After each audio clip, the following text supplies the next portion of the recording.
Mesdames et messieurs, bonjour et bienvenue dans cet essentiel de l'information. L'éducation des élèves, écoliers et étudiants victimes du conflit armé actuel dans les territoires occupés par les rebelles du 1-23 reste sacrifiée depuis qu'ils ont fui leur village pour se mettre à l'abri à Goma et dans les territoires de Nyiragongo. Les enfants viennent d'observer une année blanche contre leur propre gré sous les yeux des autorités de la province du Nord Kivu, pourtant censées mettre en place un encadrement d'urgence au profit de ces enfants déplacés de guerre. Une réalité qui écœure au plus haut degré la société civile de cette province qui constate qu'à l'heure actuelle, tous les politiques se concentrent à la préparation de leur électorat plutôt que de travailler pour la nation. Didi Mastaki pour les reportages. Ces enfants constituent une masse d'écoliers, élèves et jeunes étudiants qui, depuis qu'ils sont à Goma et à Nyiragongo, dans les sites des déplacés ainsi que dans les familles d'accueil, ne bénéficient plus d'un quelconque encadrement scolaire ou académique. Pour cause, un manque de moyens par le parent de scolariser leurs enfants. Au même moment, il manque une quelconque assistance visant l'éducation des enfants. Louange, 9 ans, dit avoir la nostalgie des cours après près de 10 mois passés sur place dans les sites et des déplacés de Kanyaruchinya. Pour les parents, leurs enfants sont maintenant exposés à plusieurs dangers. Tout d'abord à la délinquance et puis aux accidents de circulation pendant qu'ils sortent déambulés suite à un manque d'occupation. Difficile pour eux de les encadrer alors qu'ils manquent même de quoi les nourrir.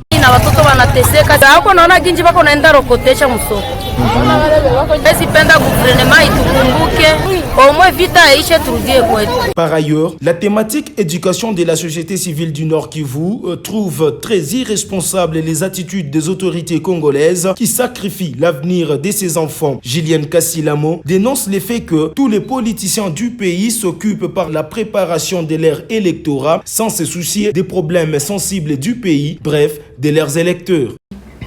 Je pense que c'est comme si ces enfants sont sacrifiés à leur propre triste sort et leurs parents impuissants. Ils ne savent pas à quel sein se vouer. C'est malheureux de voir des dirigeants qui ne s'en soucient même pas de cette situation.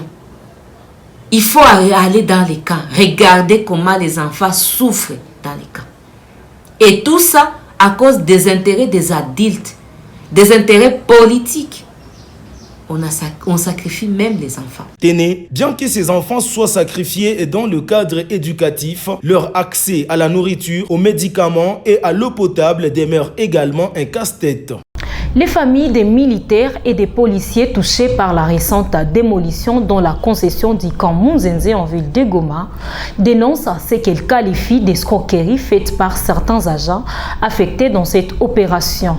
Dans leur cri de détresse de ce mardi 13 juin 2023, ces familles essentiellement constituées de veuves et orphelins des militaires et policiers affirment avoir été demandé de payer une somme de $5 pour leur identification afin de leur donner un espace où vivre. Version qui a été contredite plus tard par les mêmes agents et entre-temps, ces dizaines de ménages continuent à passer la nuit à la Belle Étoile. Ces femmes expliquent dans ces propos recueillis par votre rédaction.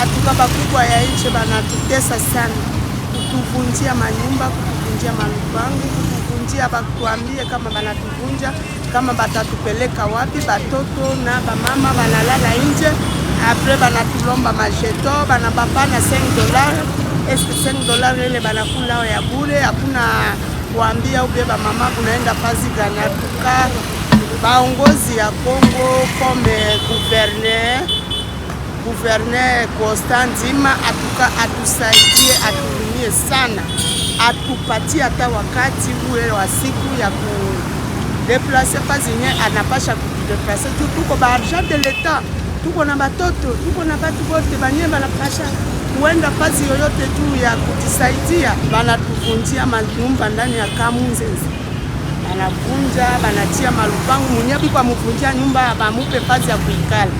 Mimi nilikuwa mtoto wa polisi, babangu walimumitaka, alikuwa Equateur, wakimtosha Equateur, wakimumitea hapa tukekala muka. Sigisi babangu alikia kufa, niko yatima, mamangu ni veuve. hatuna nafasi kwa tutaenda, tunaikala tu pale. Babangu alikufa na tuacha tu mkana. Remasha tunaishiwa, banakuya banatubomolea manyumba, banabomola na mabotike. Hapa sasa hivi sisi kwa sema tuko nalala nje. Hakuna kwetu tuko nalala. Banabomola manyumba mkamunzenze asebi kwatia madupango. Habakutuambia fasi kwa tutaenda bali tulomba $5 za majeto ya kusema kama kuko batatutia. Tushapana ile $5 na tuko na majeto tungaliki nalala nje, habaya tuambia kwa tutaenda. Chie tunalomba kwa viongozi watusaidie sana. Vraiment batusaidie. Hakuna fasi kwa tutaenda, na kama banatafuta tutosha batupatie fasi kwa tutaenda juu mvule kwa tunyeshea, tunashinda nje mjua, hakuna kwa tuko na lala. Vraiment tunawasi sana batusaidie kwa tutaenda. Parlons santé dans cet essentiel de l'information. La section DDR de la MONUSCO a remis un lot important des intrants médicaux à l'hôpital Sebekandoso. L'objectif est de soulager les souffrances des malades, blessés de guerre et victimes d'accidents. Un acte salué par les responsables de l'hôpital et les patients. Un reportage signé John Mukengere. C'est lot important des médicaments que la section DDR de la MONUSCO remet à l'hôpital Sebekandoso va aider les staffs médicaux de cet hôpital à bien prendre en charge les malades blessés de guerre, victimes d'accidents et autres, comme les souligne ici l'officier DDR de la MONUSCO. Nous avons pensé à l'hôpital Sebekandoso. Vu que c'est cet hôpital qui gère tous les cas des accidents de moto, les blessés de guerre, et ainsi de suite. Donc nous avons dit, on vous amène ça.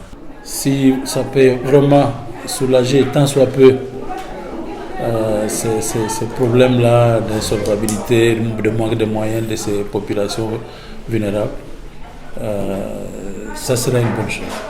C'est la raison pour laquelle je vous amène ça aujourd'hui. C'est 767 pièces.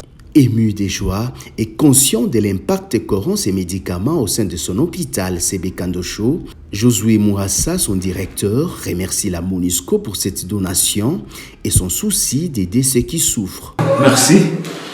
Cet acte que vous avez posé pour la population, puisque l'hôpital, c'est d'abord la population, et comme un hôpital à caractère chirurgical, c'est bandes plâtrées sont d'une importance capitale pour nous. Nous estimons que les plus vulnérables vont bénéficier de cet acte de charité que vous veniez de poser à leur égard.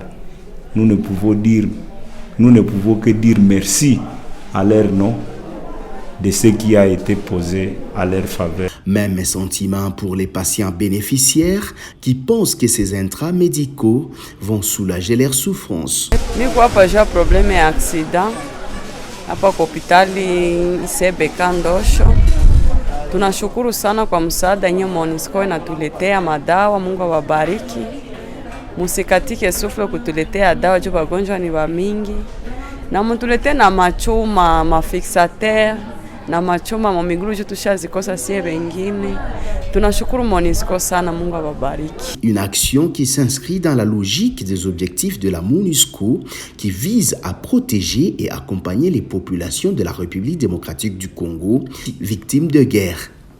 Une année déjà que la cité frontalière de Bunagana reste sous l'emprise des combattants du M23. La population de la ville de Goma, les membres de mouvements citoyens et de groupes de pression comptent très mal les opérations militaires visant à éradiquer cette force armée. Selon Jacques Sinzaera du mouvement Amka Congo, une année d'occupation de cette cité clé et d'autres entités de Rutshuru, Masisi et Nyiragongo reste inconcevable avec un pléthore militaire de presque tous les pays du monde présents à Goma.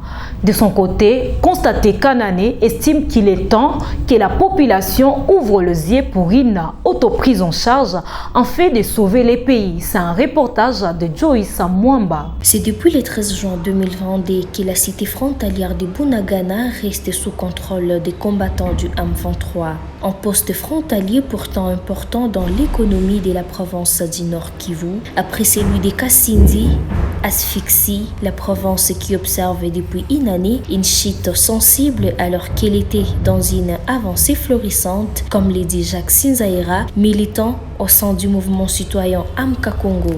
Une année d'abord, c'est comme si on voulait céder d'autres localités occupées avant le 13 juin au Rwanda. Voilà pourquoi on est en train de dire aux Congolais, le gouvernement a montré son incapacité. Au lieu de prendre la question de la guerre au sérieux, on est en train de nous faire payer des taxes illégales. On est en train de gérer la question de la guerre à l'Est avec beaucoup de légèreté. De son côté, Constaté Kanané appelle les gouvernements congolais à la libération de toutes les zones occupées par le M23 dans un bref délai avant que la population ne se prenne en charge. Vraiment, nous sommes très déçus avec le gouvernement congolais. Nous sommes très déçus avec la politique de Kinshasa parce qu'on comprend que l'Est du pays est mis en gage aux pays voisins. Il n'est plus question de faire des lobbying à l'étranger, mais il est question de passer à la prise de conscience et prendre des armes. Nous avons l'obligation de prendre les armes telles qu'on l'a fait à Sake pour défendre notre intégrité. Il s'y est rappelé que la rébellion du M23 a commencé à lancer ses assauts depuis le mois de novembre 2021 à partir de leur quartier général dans les monts Sabinho, causant ainsi les déplacements massifs de la population vers les zones encore sécurisées et coupant la circulation sur la route nationale numéro 2, axe Goma-Kiwanja, depuis la chute de la majeure partie des territoires de Rutshuru et Nyiragongo entre leurs mains à partir de juin 2022 jusqu'à nos jours. Parlons politique pour clôturer cet essentiel de l'information. Les boycotts par les sénateurs membres du Front commun pour le Congo FCC de la plénière de l'examen de la proposition de loi sur la répartition des sièges divisent la classe politique en ville de Goma. Les partis membres de l'opposition comme ceux de la majorité, chacun tire la couverture de son côté. Mais les analystes indépendants trouvent normale la position des uns et des autres et demandent aux politiques de faire la libération du peuple congolais pris en otage par la guerre leur priorité. Didi Mastaki nous fait le point dans ses reportages. C'est vraiment une guerre des mots et des convictions qui s'observe actuellement dans la classe politique congolaise après les boycotts par les sénateurs du FCC, bloc de l'opposition, de la plénière de l'examen de loi portant sur la répartition des sièges. Pour l'UDPS, leur attitude était non-événement car le train électoral est déjà en marche. Dans leur vision, les élections auront bel et bien lien dans les délais sauf imprévus. Claquer la porte, l'opposition claquer la porte, c'est un exercice déjà au Parlement. Au Parlement, c'est un exercice qui ne peut même pas inquiéter. Nous allons aux élections le 20 décembre, sauf imprévu. Mais selon que le calendrier nous a déjà programmé, le 20 décembre, nous devons aller voter. Le train est déjà en marche. Celui qui ne veut pas aller aux élections, il ne veut pas que la République aille en avant. Pour le FCC, auteur de ces boycotts, il n'est pas sérieux d'aller vers les élections avec une CENI non consensuelle. Il demande à ce que, pour eux, s'il faut parler des élections en RDC, il faut parler du consensus, mais également et de la participation des Congolais enfermés à Bunagana et dans toutes les autres contrées occupées par le M23 à ces élections. C'est avec raison, hein, vous savez vous-même, on ne peut pas aller aux élections avec une CENI non consensuelle. On ne peut pas aller aux élections avec une cour constitutionnelle non inféodée. Hein. Nous voulons vraiment une CENI inclusive, nous voulons une CENI consensuelle. Il faudra aussi se poser la question de savoir les gens qui sont à Bunagana, les zones occupées par les rebelles du M23, ce sont les Congolais. ils doivent aussi voter. Par contre, les analystes indépendants en restent neutres. Ils trouvent normal les attitudes affichées par les uns et les autres. Tout ce qu'ils veulent, c'est voir les Congolais être libérés de la guerre actuelle qui est en train de faire plusieurs morts, mais également plonger le pays dans un si grand chaos sécuritaire et économique. Pour moi, n'est pas de savoir qui a raison, qui a tort. La question pour moi, c'est de tout faire pour que malgré tout nous puissions avancer et que nous puissions être capables d'avoir un processus électoral acceptable. Ce qui fait que je peux bien comprendre la position des uns et des autres, mais moi je demande que la priorité soit d'abord qu'on puisse libérer le peuple congolais par rapport à la guerre, par rapport effectivement à toute cette tuerie qu'il y a. C'est vrai qu'on doit organiser des élections, mais pour moi, franchement, ce n'est pas la plus grande priorité. Cette question électorale fait la une depuis la nomination de Denis Kadima à la tête de la centrale électorale et le lancement de la révision du fichier électoral. Dans les camps de l'opposition, on taxe jour et nuit la CENI d'intransparente, mais également de préparer les élections où les gagnants est connu au préalable.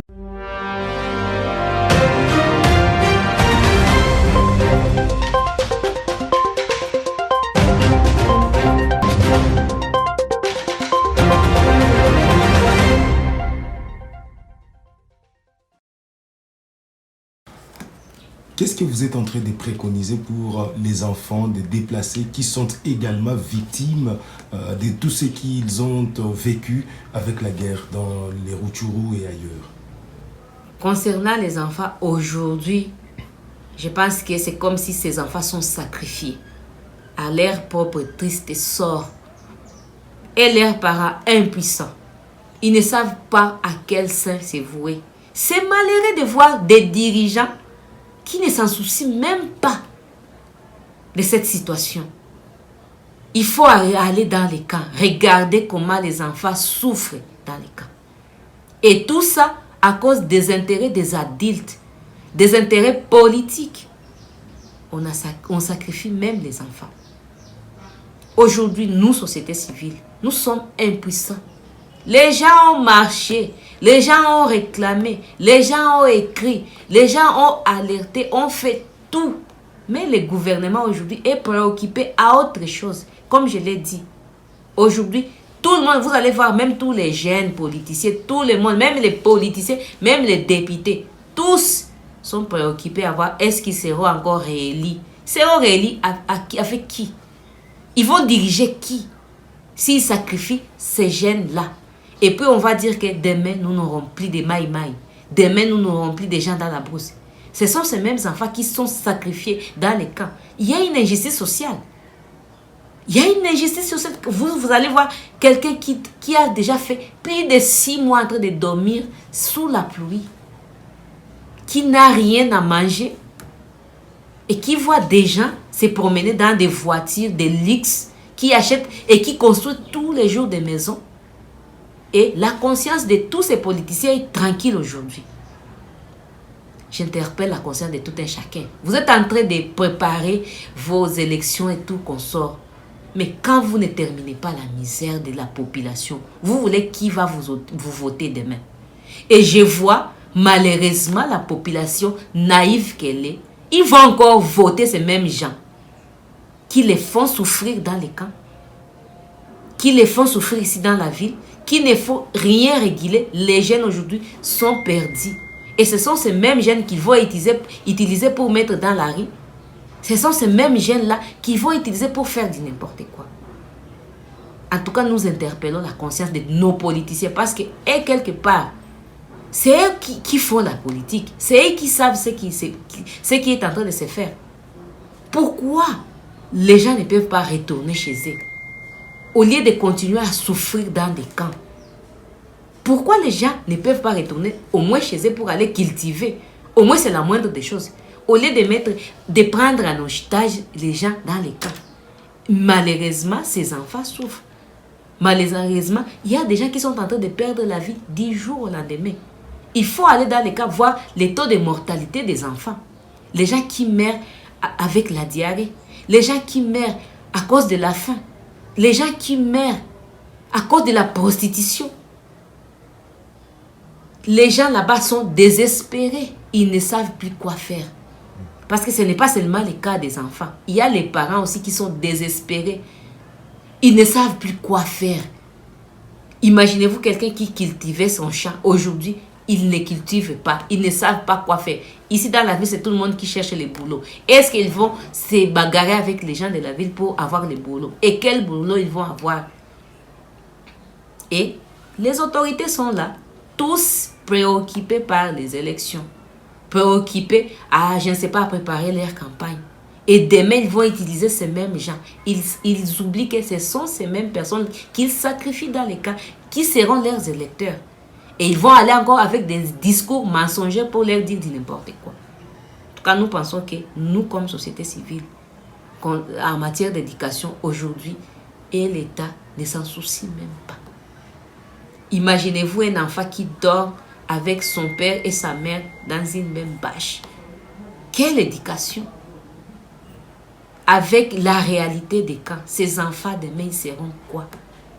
L'avenir de nos villages, ça sera quoi?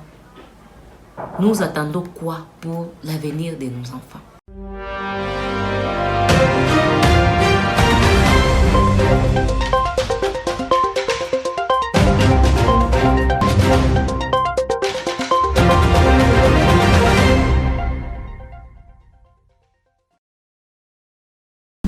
C'est tout pour cet essentiel de l'information, mesdames et messieurs. Merci à vous de l'avoir suivi.